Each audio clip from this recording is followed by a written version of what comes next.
এক ছেলে গাছ থেকে আম চুরি করে খাইছে। তখন সেই ছেলেকে এলাকার লোকজনেরা হুজুরের কাছে ধরে নিয়ে এসে বলছে, হুজুর এই আম চোরের বিচার করে দেন। হুজুর তার কিতাব বের করে সমস্ত লোকের সামনে কিতাব খুলে পড়তে আরম্ভ করলো। যে চুরি করে খাইছে আম তাকে দিতে হবে তার দাম, দাম না দিলে তার পিঠের উপরে কিল পড়বে ধাম ধাম।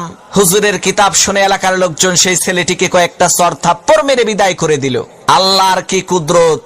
কয়েকদিন পর সেই হুজুরের নিজের ছেলে ডাব চুরি করে খাইছে। তখন এলাকার লোকজন হুজুরের কাছে এসে বলছে, হুজুর মানুষের ছেলে আম চুরি করে খাইছে দেখে বিচার করলেন, এখন আপনার ছেলে তো ডাব চুরি করে খাইছে, বিচার করেন তো দেখি।